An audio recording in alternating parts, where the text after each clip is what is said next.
Y este lunes varios medios de comunicación local han sacado a la luz pública un video que deja con escalofrío a cualquiera. Al parecer se trata de dos mujeres a las cuales se toma infragante haciendo actos de brujería en cercanías a Tanquilender. Según el habitante que graba el video, esta no es la primera vez que estas mujeres realizan estos actos dudosos en la parte de atrás de Aurora Cloister School.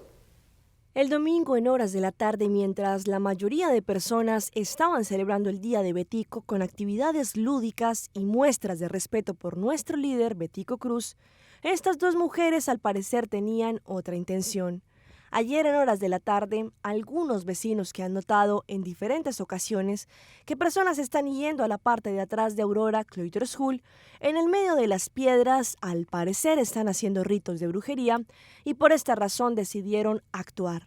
Uno de ellos salió con su celular y muy cautelosamente empezó a grabar a estas dos mujeres que estaban fumando tabaco y usando algunas imágenes misteriosas. En el video se ve en el momento en que son sorprendidas. Allí ellas empiezan a correr, indicando que no estaban haciendo nada malo. Cada una tomó por un camino diferente, dejando su auto estacionado. La policía fue notificada y efectivamente encontró diferentes objetos que se simulan son para hacer ritos oscuros y brujerías.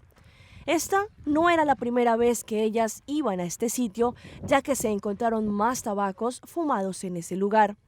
Los vecinos del sector y la comunidad en general está consternada con este hecho, ya que están jugando con santería y estos actos se hace cuando se le quiere hacer maldad a alguna persona.